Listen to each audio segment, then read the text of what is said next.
All right, good day everyone. Today we're going to be talking about men's health.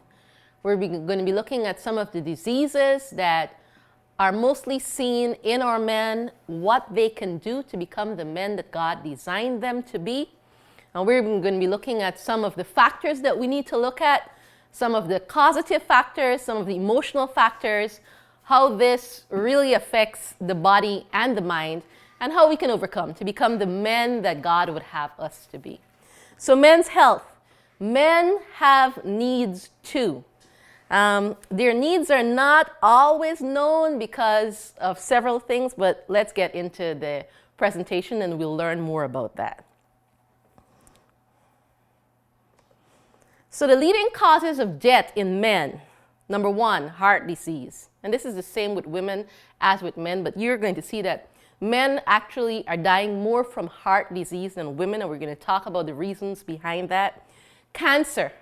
Then we have number three, unintentional injuries. And we're going to talk about that, and we're going to talk about some of the ways that men can, when they're doing what they're doing, do it in a better way so that they can prevent injury. Stroke, COPD, diabetes, influenza and pneumonia, suicide. Our men are suffering from different sorts of mental illnesses. There's a stigma attached. Most of our men don't want to talk about it, but we want to talk about it today because we want to be able to have men become who they were meant to be. Kidney disease, and then the last one leading out this top 10 is Alzheimer's disease. So these are the leading causes of death in men according to the WHO. And we're going to talk about some of these things as we get into the slides. And we're going to try to explain how they work and how we can mediate some of the effects so that our men can stop dying and stop dying young. Contributing factors. So the first contributing factor we want to talk about is social development. It should be no surprise to you all that men and women are usually raised differently. So men tend to grow up with the idea that crying means you're a weakling. If you fall down or if you do something, you just get up and go.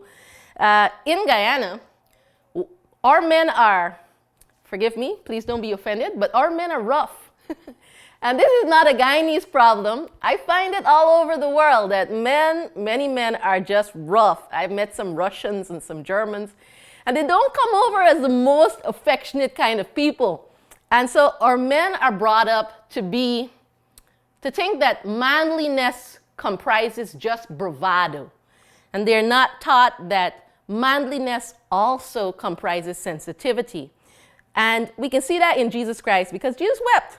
And so we're going to talk some more about this because how our men are brought up has made them become a bit, one, disassociative, two, unable to express themselves, three, unable to keep and understand relationships so that when they're in things and they're having trouble, several of our men will withdraw, they'll keep things in, and all of this is contributing to mental health, bipolar issues, depression, and several things that is really, really weighing heavily on many men.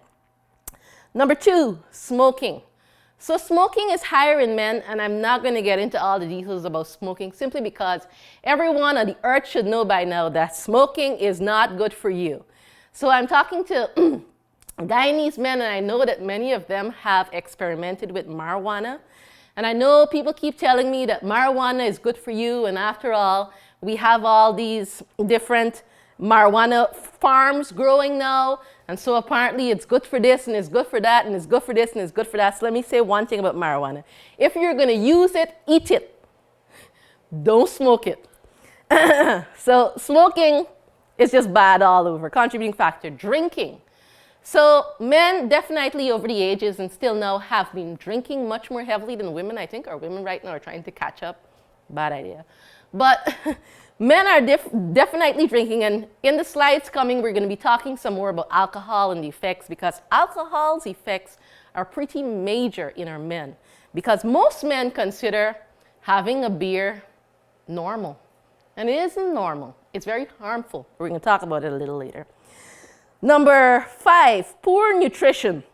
I skipped over number 4, more illicit drug use, because that was included in marijuana and so on. Number 5, poor nutrition. A Pan-American Health Organization study in 2008 showed twice as many males than females suffered premature death due to cardiovascular disease. Breast cancer was linked mostly to females.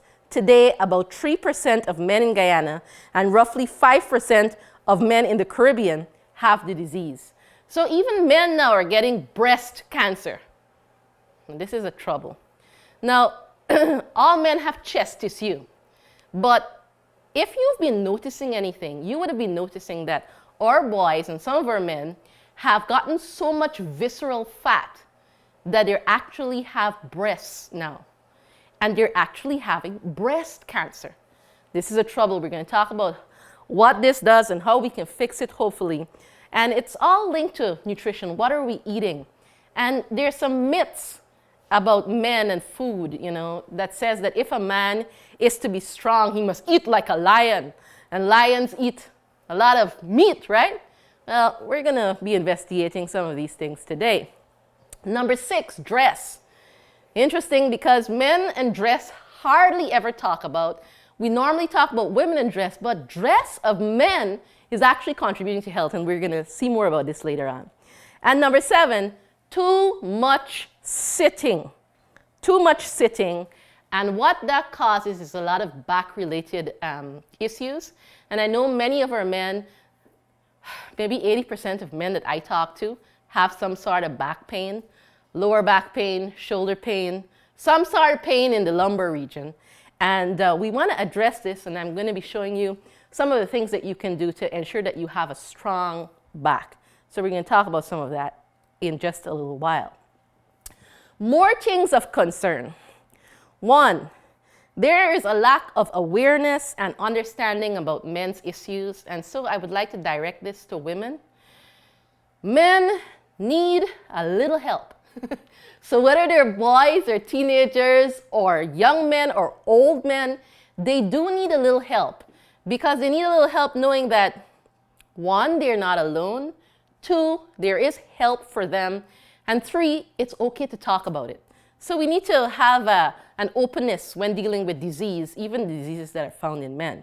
Number 2, men do not openly discuss their health and how they are feeling, which is what I was telling you all the time about, because this is how they were nurtured.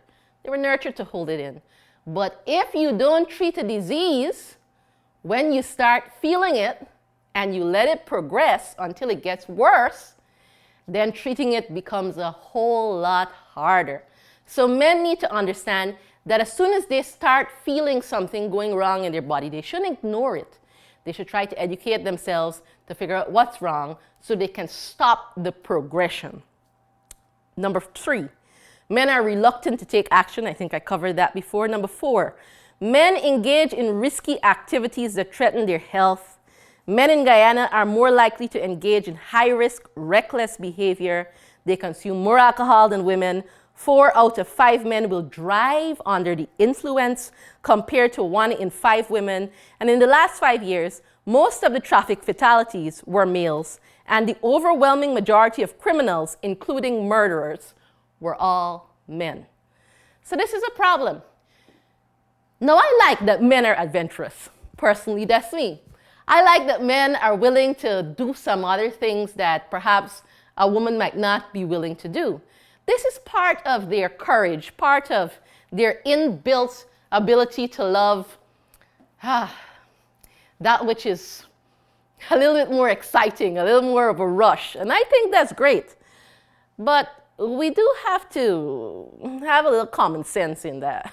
So the fact that our men now are doing some of these more risky things, and then because, again, of how they're brought up, not knowing how to deal with anger, instead of being silent or walking away, we have more aggression being seen. And when you add alcohol and illicit drug to that mix, you're just having murder, you're having the beating of women, we're having child molestation and child abuse.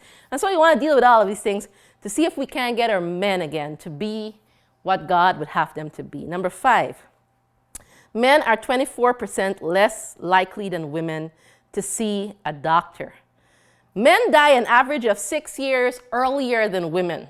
So the idea that I've heard some men say, the woman is trying to kill me, there might be some truth to that. We're going to talk about it a little bit more. But it's true. Men in general die 6 years younger than their partners. They die earlier, and there are reasons for this, and we're going to discuss some of them. The World Health Organization published in 2015 in relation to Guyana and the Caribbean puts the average life expectancy at about 67.9 years for males and 74.8 years for women. So definitely women have a longer life expectancy, men have a shorter life expectancy, and we want to change this, and we can. Men should be living as longer than women. In fact, men have more vitality, just naturally, than women. And they actually should be living longer than women. Now we're going to see how some of the things that they can do to help this. So the first thing we're going to look about is alcohol.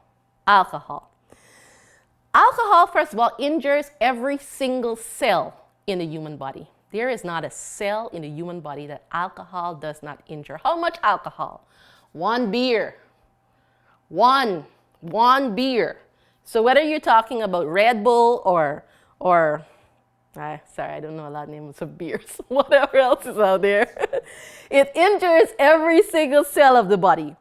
It causes a reduction in muscular coordination and in the ability of the blood, because it constricts, it makes blood vessels smaller so that the blood going to the brain and to the muscles is not what it should be. Hence, you're going to see a drunk man do the drunken sway that we all know about. But it's interesting because it does more than this. Alcohol is metabolized largely as fat, so it's one of the most high-calorie foods ever. So you see now that most men are carrying what they call a beer belly. I don't know if you find that attractive, but I don't. And there's significant trouble with the idea of having a beer belly. One, it's more visceral fat, so it's fat along this area that is just covering your organs in this area, and so those organs become unable to function in the way that they were designed, and we're going to talk about that in just a moment a little bit more. And more than that, alcohol contributes to hormonal imbalances. It actually lowers testosterone.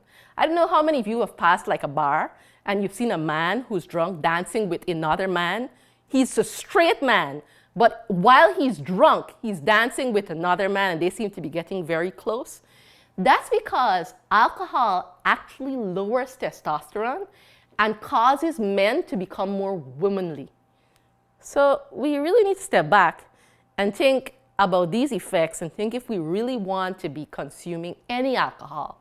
There is no safe amount of alcohol to be used. To alcohol, we must say no. Let's talk about some age-related issues. Seen in the old, but now also seen in the young.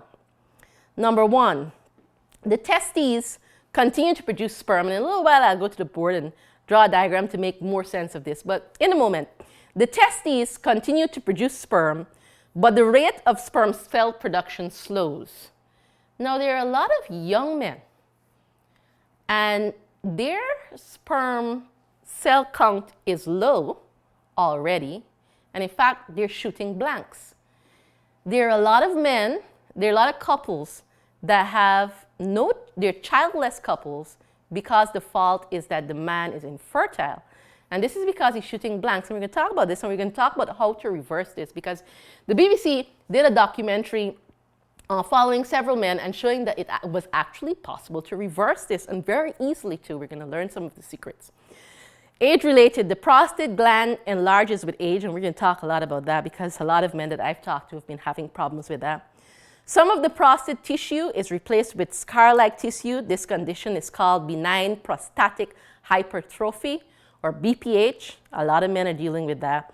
And studies show that around 28% of men, listen now, below the age of 40 are suffering from impotence. 52% of men above the age of 65 are also prone to erectile dysfunction. So there are many men, many places that just cannot function the way they were designed to. And we're going to be talking quite a bit of how we can reverse some of those things. Symptoms of prostate problems. So you'll know if this is you. Dysuria, so problems with urination. Frequent urination. Nocturia, increased urination at night. Urgency to urinate, even though when you go, nothing's happening. Leaking, so you're just dropping a little bit at a time. Dribbling, same sort of thing. A weak urine system, pain in the abdomen, in the groin, in the lower back, in the scrotum, in the rectum, in the penis, in the testicles. And also, some men are even having painful orgasms. What is the cause of some of these things? Let's talk about the clothing connection. Boxers or briefs? Now, this might seem a simple thing, but we want to talk about men's scrotal sac. So can I use the word balls? I hope I can use the word balls. So men have balls. I'm talking to men. I know you should know what you're talking about. And you should know that your scrotal sac will come close to you when it's cold outside, or it will actually drop a little when it's hot outside, because the body is designed to keep the testes at a certain temperature. And it'll go up closer or come down farther to keep those testes in the right condition. Now, when you wear briefs or when you wear tight pants, which is all the trend now, then what you do is make it so that the scrotal sac is unable to move up and down the way it was designed to, because everything is just tight and tucked. You might want to be tight and tucked if you're going for a run. That might be okay. But tight and tucked all day will cause problems with the male genitalia. So boxers or briefs, boxers will win. Let the things hang down just how they were designed to be. Let them be free. So clothing connection. So when you're going to buy clothes, choose something that's not tight. Choose boxers over briefs, and choose cotton boxers over briefs, because cotton breathes. Testosterone. So those same testes in your scrotal sac, in the balls as most men call it, are very important along with the adrenal gland in production of testosterone. What does testosterone do? It regulates the prostate, development of reproductive tissue, sperm development, regulation of cognitive and physical energies, tissue healing, bone health and strength, cardiovascular health. What I'm trying to say is a man with good testosterone is a beautiful man. And a man with testosterone imbalance has a lot of troubles. And sadly, most of our men actually have testosterone imbalances. So when I was telling you about the men that have breasts, that's because they're developing womanly features, and they're developing those features because they have larger amounts of estrogen in their bodies. How are they getting larger amounts of estrogen in their bodies? The number one culprit is animal protein, because in order to get cows and chickens to grow bigger faster, we inject them with hormones. When we eat these things, we eat the hormones. This causes hormonal imbalances. And it's being seen all around, not only in our men, but in our women. It's a sad case of affairs. So let's talk now a little bit more about erectile dysfunction and the connection to diabetes. Erectile dysfunction is, if you're looking at the slide here, contributed by several things. One, the vascular. Number two, diabetes. Number three, medication. Number four, pelvic surgery or trauma. We're going to talk about that. Neurological causes, endocrine problems, and then a small percentage of things that are unknown is actually related to the mental health. So as I'm coming over here,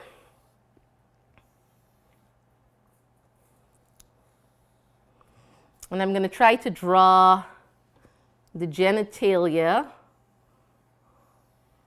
of a man.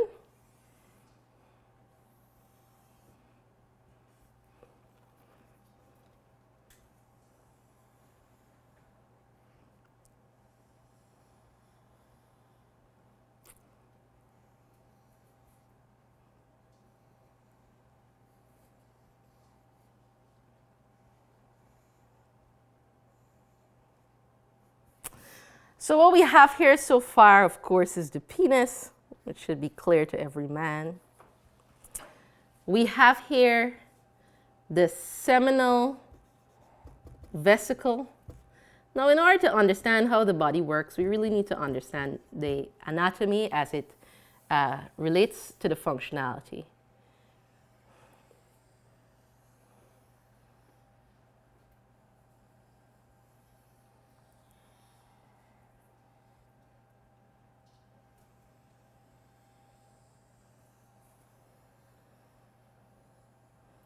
And when we do, it will make a lot more sense to us. So here we have the bladder.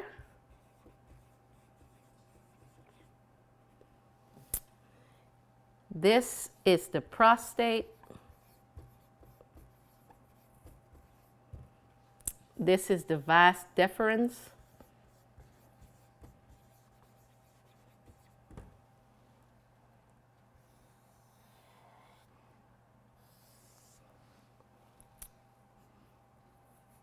This is the scrotum.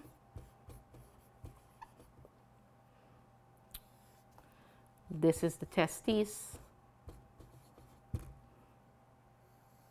And that there is the epididymis. Epididymis? Not sure if I got that right. All right. So let's look at the first reason, vascular. What could be happening to a man that helps him have erectile dysfunction that has to do with the vascular organ? Well, one thing you have to remember is that the penis is muscle tissue, but it also has a lot of blood vessels, quite a few blood vessels. By the way, this here is the ureter.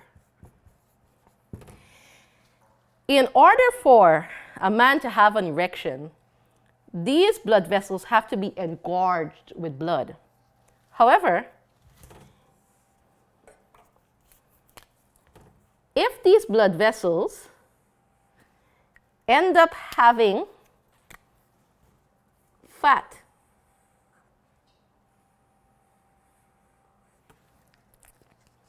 on the walls of the endothelium, then the blood becomes a trickle and you'll have erectile dysfunction. When this happens, nitric oxide, by the way, which is what is in Viagra, it is supposed to naturally be released by this wall here called the endothelium of the cell. And the endothelium will release nitric oxide, telling the blood vessels to open up so that blood flow can pass rapidly. However, if by your eating of fat, drinking of alcohol, remember we talked about the beer belly, then the endothelium walls becomes stiff and they cannot do what they should be able to do, and they can't release nitric oxide. So there's no relaxation of the artery, and the arteries are stiff and narrow, so blood flow can't happen. So the next one was diabetes. Diabetes is related to the very same process, and we're going to talk about that when we do the diabetes presentation. The other one is neurological causes. So let's talk about neurological causes here, and I'm going to use my body. So here is the pelvic region for the man, same region for the woman here.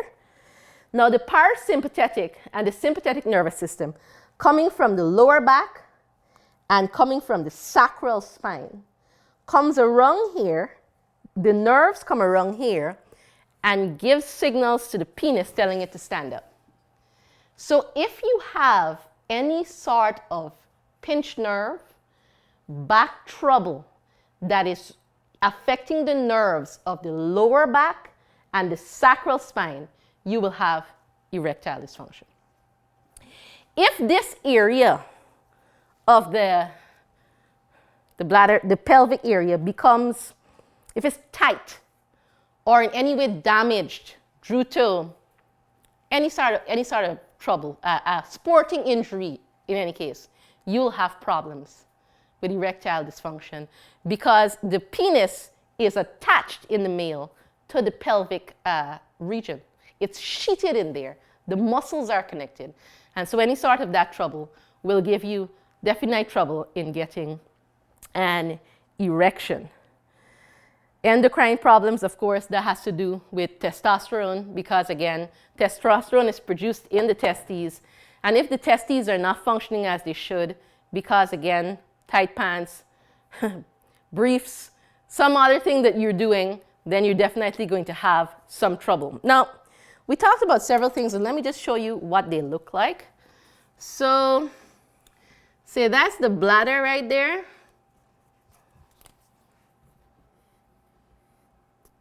Right, so let's say that's the bladder. Your prostate gland is about the size of a peanut, size of a walnut, sorry, not a peanut. And this is the ureter. And as your urine comes out of the bladder, it goes through there. See, it goes through there. This is the bladder. Goes through here. And it passes, right? Now, if you have BPH or prostatitis, which is an infection of the prostate, or prostate cancer, what happens is the prostate grows. It gets bigger like this. And when it gets bigger and it gets hard because the tissue changes, then this thing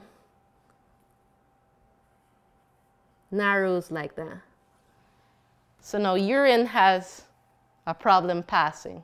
And this is why many men will end up having quite a bit of trouble with urine, and some of them will actually get pain.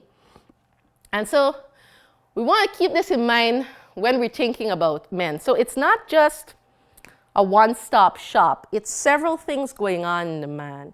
It's neurological.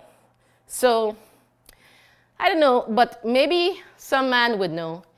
If he was hurt, and I mean emotionally hurt, or he was grieving, or he had some sort of emotional thing happen, and he comes home and his wife is all ready for him, she's in something nice, waiting for him to do something, and he just doesn't, he really doesn't have either the motivation, and absolutely nothing is going on with his body.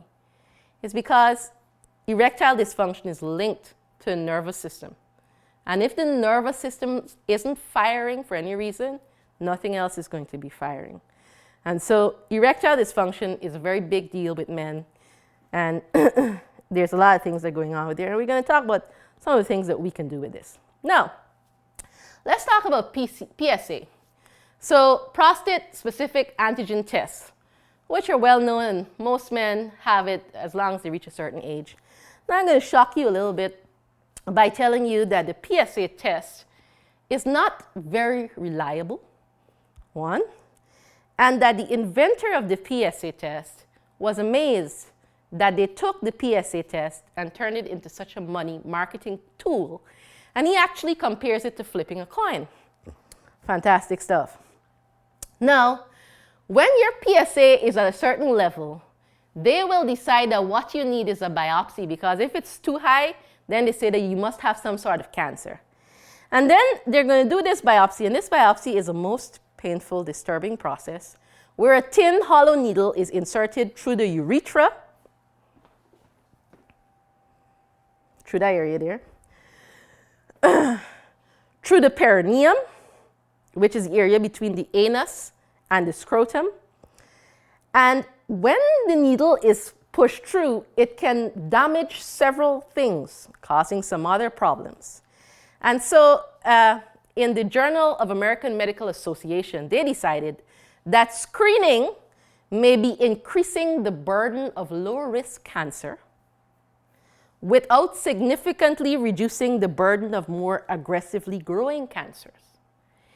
In other words, for laymen, having biopsies are worse than just leaving it alone. So we don't want to be doing that kind of thing at all. we just want to be taking care of ourselves. So how do we do that? Let's get into it. Take care of yourself holistically. The acronym Stewardship. Get the right sunlight, trust in the Lord, exercise, water, air, and attitude, rest and regularity. Let me just pause there. Men, you need to rest. It is not work that kills, but overwork. And many men are prone to do this, and some men are prone to do the other thing. They rest too much. Idleness is a sin. So you want to have balance.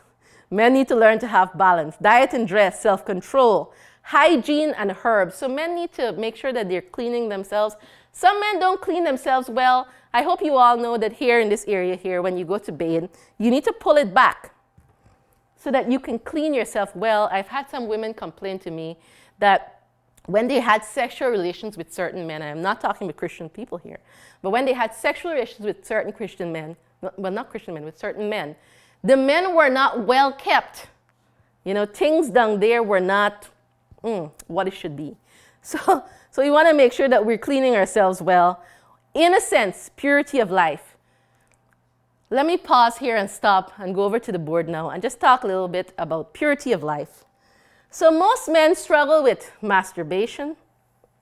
And I know the medical world says that masturbation is okay, it's normal practice. And I'm going to argue and say that it isn't. And I'm going to argue it isn't based on how the anatomy functions. So every time a man has an erection and an orgasm, first of all, he loses certain things. So in his semen, he loses zinc constantly. Every time he orgasms, he loses zinc. Now, every time the man has a flag salute, for want of a better word, then this semical vessel here is producing certain alkaline things to help change the pH of the woman's vagina so that the sperm could reach where it's going. But remember, a man masturbating, he's not going in a woman. So the seminal vesicle is producing these alkaline materials, but for no reason at all. The testes are producing sperm, it's being stored here, and then it's being transferred to where it needs to go so that everything is at a salute. Testosterone is saying to itself, yes, come together. The paranervous system is saying yes. Everything is yes, yes, yes, yes, yes. And it's yes for the design of entering a woman. But if you're masturbating and there's no woman, there are several things that happens to you. One, you end up doing it, orgasming, much more than 1 time or 2 times or 3 times. You keep doing it over and over again, and for masturbation, it can become addictive.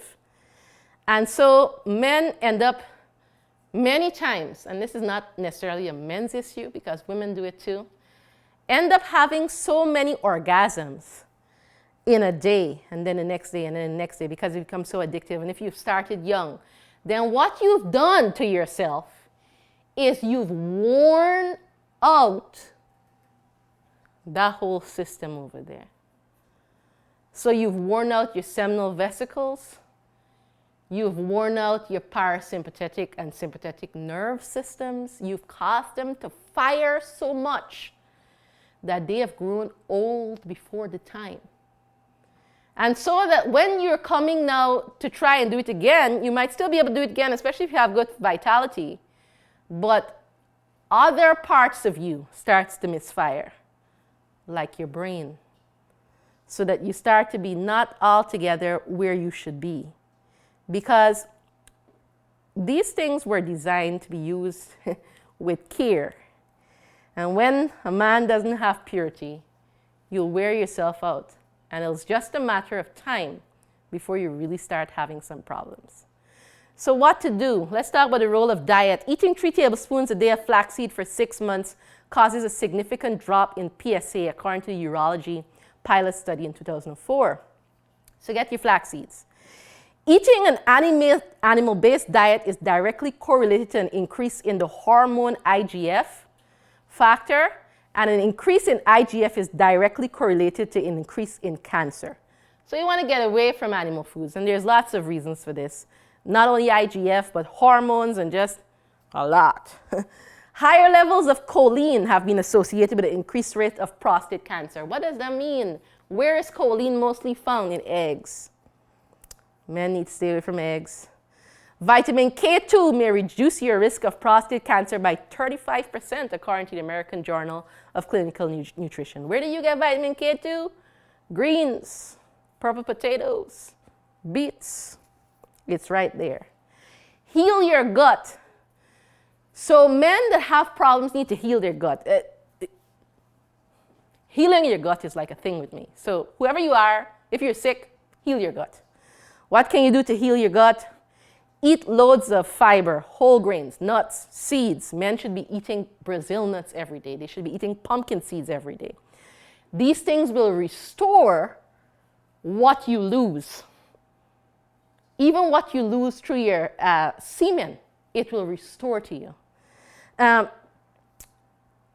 Use probiotics. Use mastic gum. Use aloe vera. Use lots of okra, Irish moss, glucosamine. Use green juices and cleanse your body. And there's lots of ways that you can do that.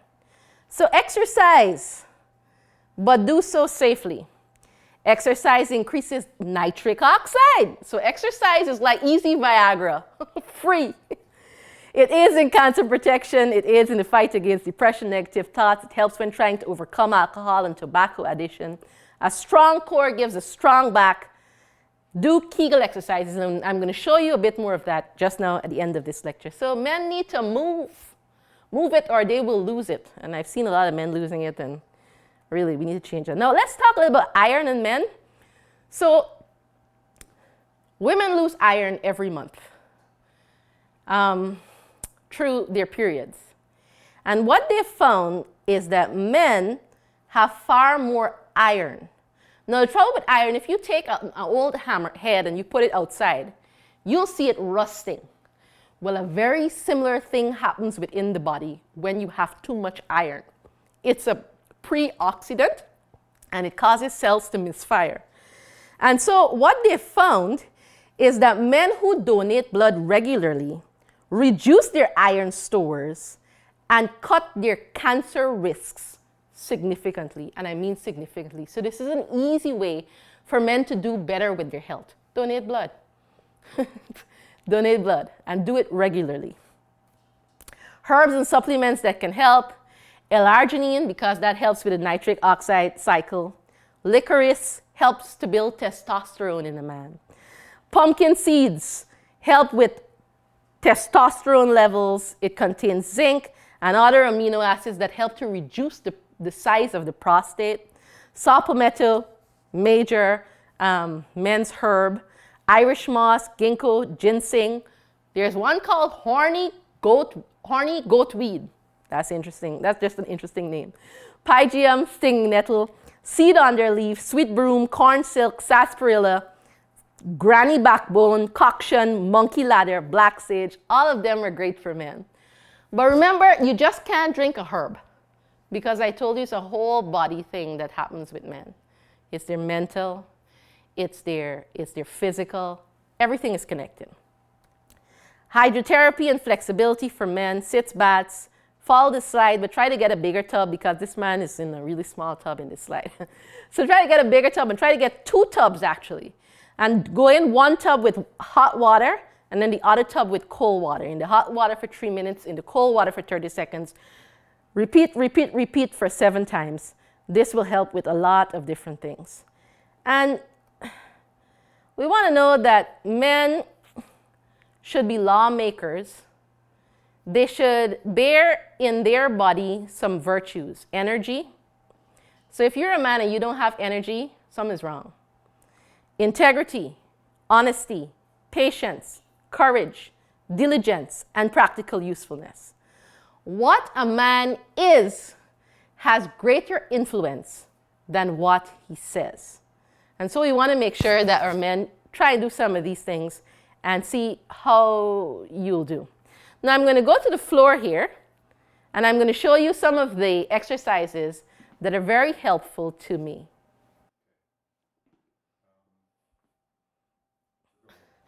Okay, so one of the main things that men have a problem with is they're too stiff and they injure themselves quite easily because they are not exercising and they're not stretching. So I'm going to show you a few stretches that are very well. The first one is easy, bend and touch your toes. So men need to bend and touch your toes to become so flexible that you can palm the floor. Now when you get there, and if when you turn over, because I know some men, they're going to be stuck here. That's as far as they can reach. Keep going daily until you can reach on the floor. This will allow you to stretch out this area here, behind here, which is very necessary. It gets very tight, especially in men. Now the next thing you need to do, in order to get a strong core, you want to do planks. And you want to hold your planks for at least 30 seconds because that's helpful. Now when you get good at holding planks and you can get 30 seconds, then you can make it harder by raising your feet. You can make it harder by doing a punch and just holding yourself with one hand. When you do this, you will strengthen your core like never before. So from there, you want to go down and you want to come up in this position. Now, some of you might not be able to come straight up on your wrists like this right away. Come on your elbows, if that will help you. This is a great stretch for the lower back. So stay there until you can come up this way. When you can come up this way, then you're really onto something. Now, by the way, you're going to come back and come into what they call a downward facing dog. And this is very good for stretching out the lower calves again. Then you're going to come up slowly. And I know this might seem strange, but these stretches actually work. And you're going to do a hip stretch. Now, the hip stretch is like this, and you want to go as far down to the floor as you can. You can keep your hands akimbo. You can put them in front there. You can put them here. It really doesn't matter. And you stretch out the hips because the hips of men become very, very stiff. Now, when you're finished and you come down here, then you can learn how to do a side plank.